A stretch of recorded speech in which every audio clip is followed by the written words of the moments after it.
Okay, YouTube, time for another Powerstroke video. It's Saturday, August 25th, about 3 o'clock. Did not get the early start this morning I wanted to. I wasted the biggest part of the morning hunting for a 9/16 boat. And I always like to put 8 grade boats on my chassis, and that made it even harder. Nobody in town had 9/16 boats except for Lowe's. There's probably more out there, but I made several stops first, and those were the first I found. And so looks like Lowe's boat selection is getting a lot better than it used to be. I used to go to Ace Hardware. They had any size or length 8 grade boat you would want. They have a wonderful hardware selection. And of course, whenever you found a good place like that, they closed it. But enough about that. So first of all, an update on the brakes. I did get my ABS hydraulic unit, as they call it, in. You see, I showed you what that was in my last video. Proportioning valve, whatever you want to call it. I put it on, bled the rest of the system again. Still a soft brake pedal. So I've been doing my research. I'm probably not going to fool with that this weekend. I'm kind of a little frustrated with that. So we're going to do some research, take our time, and figure out a problem. I got to reading in some Powerstroke diesel forums. I think one of them's called Powerstroke Nation, and another one's Ford Truck Forums or something like that. And they talk like the brake system on this with the ABS is kind of some call it a crappy system, others call it a delicate system, but it's kind of picky. Everything's got to be perfect or your pedal won't feel right. There's 2 things that could be causing it. I may need to just adjust my rear brake shoes tighter, and I do know they need to be adjusted tighter because when I push my emergency brake, it goes down quite easily. I need to adjust that tighter so that I have more brake pedal there. And something else I've noticed, that one symptom that is similar to what another guy wrote in the forums that I read. He was saying that his pedal was solid when the truck was turned off. Of course, your booster isn't working, or maybe they're all that way, whether something's wrong or not. And of course, when he started it, the pedal would feel good if you pumped it up, then slowly it would bleed down, which is exactly what mine is doing. One guy commented that that could actually be the booster doing that, and it kind of makes sense. I don't know. And they also said the 94 to 95s had a problem with it, and you can order an upgrade one if you order for 97 and up. So if the brake adjustment, shoe adjustment doesn't work, we'll have to try that. I really hate to keep spending money on parts that I don't need, but looks like I'm going through the same thing that others have gone through on brakes for these trucks. Some of these guys even took to, as you want to call it, a professional shop. I've met some of them guys in so-called professional shops, and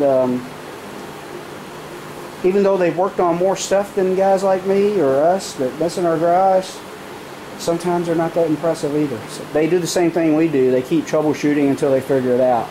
They have more experience, but sometimes in situations like this, they're just as clueless as we are. Their only advantage is they've worked on a lot of stuff every day, and sometimes they see it. But I'm getting off of the subject of what I was saying. The guy also said that he spent big money having the brakes bled by a professional, and they told him they don't know what's wrong. So I don't hear anything about taking my truck to a shop. I work on my stuff myself anyway, and I always figure out my problems. So enough about the brakes. We are going to do what I said I was going to do to my rear hitch. And here's what I've gotten done so far. This is the piece I cut out of a big piece of angle iron. There's like, I think it was a 4-inch wide angle iron, and this is like a 1/4 inch thick, maybe a little thicker. I haven't even measured. I just know it is good and heavy. That's 5/16 thick. That's 5/16 thick, plenty thick. I've already fitted it up in there where it fits the way I wanted it, and I drilled and tapped for a 3/4 bolt and a 9/16 bolt. They're 8 grade. That's going to be more than I need. And we also have the original set up under here. You got 2 1/2 inch bolts, 8 grade, plus this old metric bolt, which was there originally. So what I plan to do is,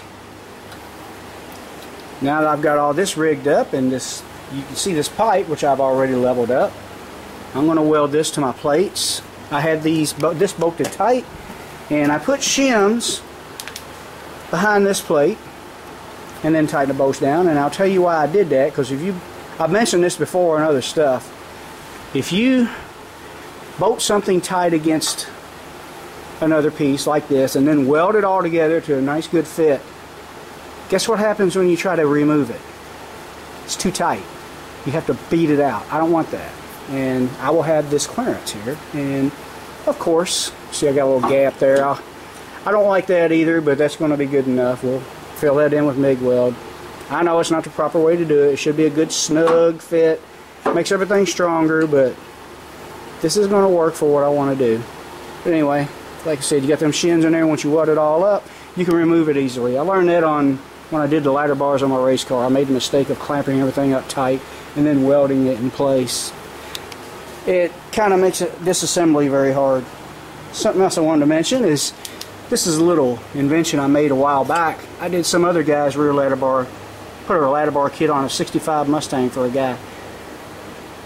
And also used this on a 69 I did for someone else later on. If you ever tried to clamp up a round pipe and weld it in place in the fashion this is, you know that it's very hard to clamp it and hold it in place. So I made this little piece here under it. I don't know how well you can see it, but all it is a piece of pipe cut in half with a little plate welded onto it so you can clamp it up like I've got it here.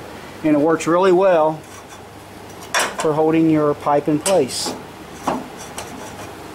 So I'm going to tack weld this together.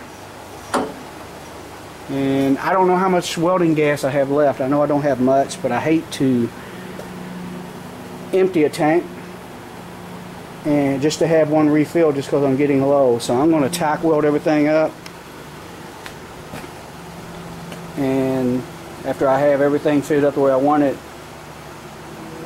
I'll go ahead and weld as much as I can up solid until I run out of welding gas. There's a good chance I will. But let's see, what else are we going to do to this? After we get, of course you're wondering, how's this going to help? Well, this will be attached to that. I got some more 2-inch pipe. I'm going to attach it here and here, over here, and probably put 2 in the middle. And that way this will be supported by all this up here on top of this being bolted to the frame. So now you got all of this holding the weight instead of just that. And that's how I'm going to upgrade this thing. Let's see, what else am I going to do? Oh yeah, provided that it doesn't interfere with my bumper, there's something else I almost forgot about, is I'm going to have to transfer my bolt hose through my bumper brackets on this one. This one might clear. If it don't, we'll clear it out.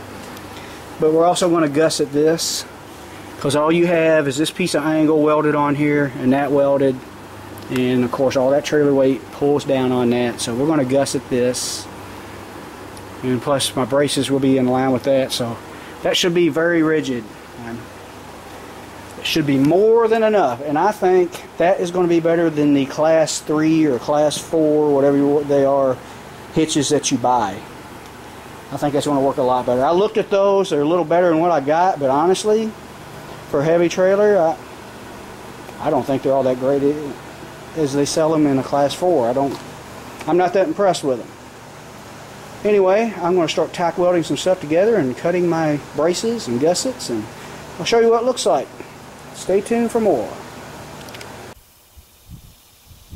Okay, YouTube, it's now Sunday morning. I'll show you what all I finished up yesterday and yesterday evening, or what I got done. I got everything cut out and tacked together, and this is what I come up with. Tack weld there looks terrible. I had to adjust my welder. Had to turn it up a lot hotter than I had it. I was welding some thin stuff last time I welded, so we'll get a better weld. But this is what I got here, and you know, got this thick plate here bolted there. I think this is going to be pretty darn rigid once it's all welded up solid. I need to weld all this up while it's still on the truck. I'm going to do what I can today. I know I will run out of welding gas, but we'll do all we can with what we got. As you can see, it takes that thing a little bit to pop up, but it's less than 100 pounds. But at least we did get everything tacked together. I made some gussets. I doubt I'll get much welding at all done now that I see that gauge. But there's still some gas in there. Yeah, we are going to gusset this like that. There's these. And I will also make a plate, cover this up. That will make it look better and just that much, a little bit more strength. But I'm going to wait until I get this welded up, and I'm going to take it off and sandblast it. And we'll try some weld prime in there. I don't want to leave that like it is and then cover it up and have moisture getting in there and rusting away at that. And there will be no way to get to it once I weld that box over there. And I also made 2 more gussets. It's going to go just like it. I can't really see what the camera is showing because the sun's shining on the screen pretty bright. So hopefully this turns out okay. Video it is. But yep, that's what we're going to do. All that can wait until I get this welded up solid and take it off. I don't want to have to weld upside down when I don't have to. But heck yeah, we'll set these aside for later and get this all welded up. Probably won't be able to do much because of no welding gas. We'll do what we can and then spend the rest of the day do something else. Maybe I'll attempt to adjust them brakes. I don't know. Anyway, I'll try to do a little bit of video of welding, and that'll be about all we're going to do today. Stay tuned for a little more. Alright, just thought I'd show a little welding. Now, I guess I should mention one thing. I am doing something that I probably shouldn't be doing. I'm welding here, fuel tank right here. But this is diesel fuel, which is not as risky as gas. If this was gasoline, I wouldn't even think about doing this. I would remove the tank, get it out of the way, and make sure all gas that I spilled was evaporated. But this is diesel fuel, and we are that far away, and you know that diesel fuel, even though it is flammable, it takes a little bit more than just a spark to ignite it. So we're gonna, take a little bit of risk, but got this ready just in case. Turn this camera here so make sure that everything's showing up on my lens here. Like I said, we gotta always have this ready, no matter whether you're welding in a dangerous situation or not. But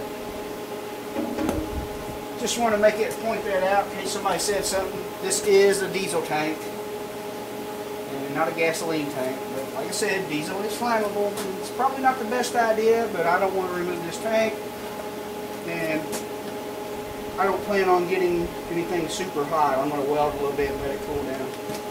Anyway, let's video a little bit of welding.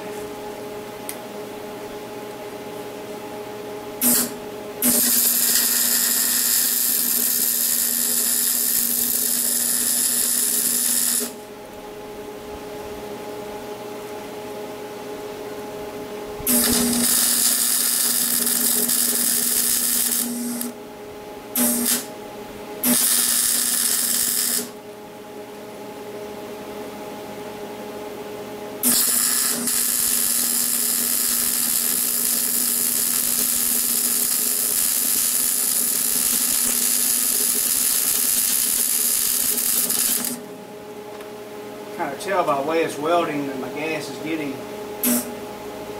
kind of low. I hear it coming out, but it's probably not good enough pressure. We'll weld as much as we can, and that way we've used all of our gas up at least.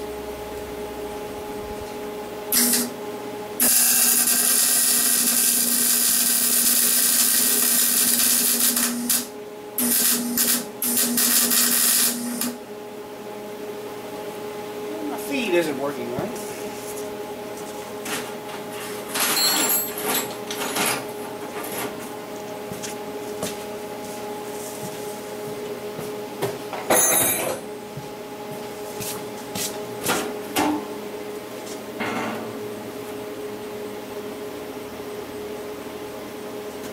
Tighten up my tension adjustment a little bit, see how that works. It's kind of wanting to stop feeding.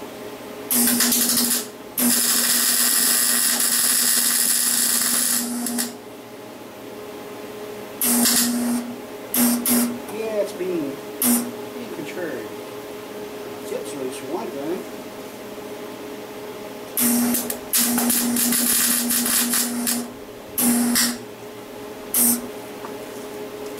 Hang on, this welder is kind of giving me some trouble here.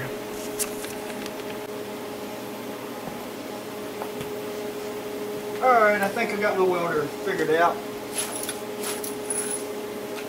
Little advice, never use 25 thousandths diameter tip for 30,000 diameter wire. It doesn't work very well. Let's see how it welds now.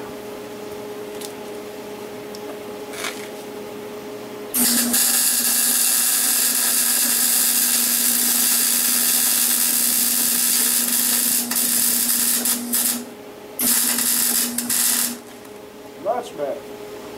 Welds aren't looking that clean because we're going to run out of gas soon. I'll do what I can.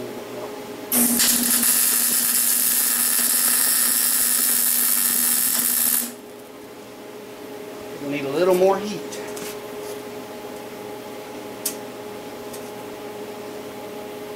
Maybe a little more water. Let's see what happens.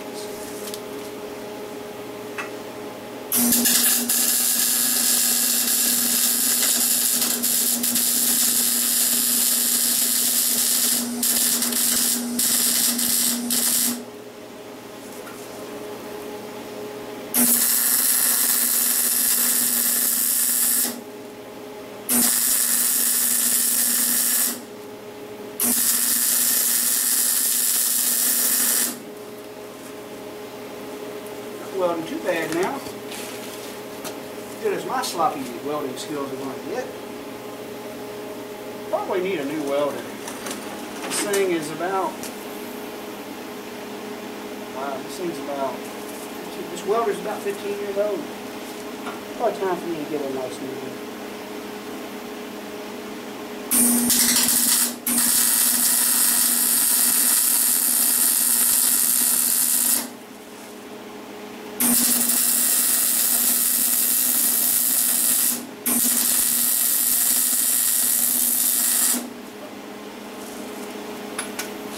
Alright, that's all the welding I'm going to show you. I'm going to shut off the camera and finish this up and show you what I got done. Alright YouTube, we have welded all we can weld. Actually that gas held out long enough for me to get everything I could on the outside. I think it should be welded up rigid enough where I can take it off and weld on the inside without worrying about moving very much. Welds didn't turn out very pretty, that's for sure. I was getting low on gas, they looked dirty. I was having some ground issues with the welder and all that. Honestly, I need to get a new welder, and I might be doing that here sometime soon in the future. What I like is, everything worked out the way I wanted to. It takes a little bit of coaxing with a rubber mallet. It'll slide right on out. The thing moved around so much where you can't hardly get the thing off. And there's what it looks like. If that ain't heavy duty enough for that trailer, I don't know what is, but I guarantee you that is a lot stronger than these class 3 hitches that they sell.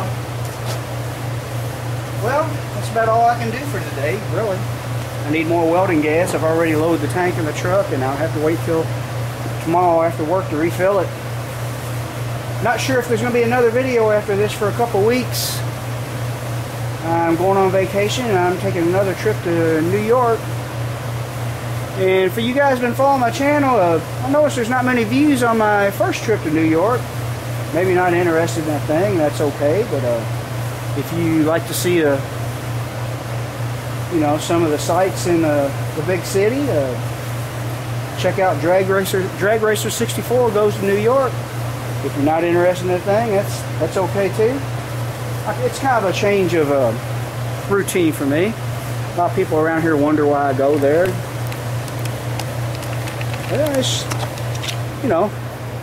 It's kind of secluded out here, which I like. Believe me, if I had to choose between living here and the city, I would choose here big time. But there's nothing wrong with enjoying a city that is fun to visit every now and then. A lot of stuff to see. In my other videos, we got some pretty decent shot of the new Twin Towers. I think it was building number 7 that they had to rebuild after 9/11. Got some decent footage of the Empire State Building. Now the weather wasn't on my side in those videos. Hopefully it'll be different this year. I think the last day I tried the video, it rained on me. I tried to walk up to Central Park and just got soaked in rain. It was kind of a depressing video, but I put it up anyway. Just because of the just nasty weather. It was the aftermath of that hurricane. Anyway, thanks for watching. Thanks to my new subscribers. I think I'm up to 76, 77 subscribers now. Channel seems to be doing very well. I'm not doing hardly any advertising except for what you see on YouTube, and we're getting slowly but surely getting there on the subscribers. I don't think I'm in on the YouTube partnership yet. I think you got to have 400 subscribers. I'm not sure how that works, but it'll take me a while to get there. But that's enough of my blabbing again. Thanks for watching, guys.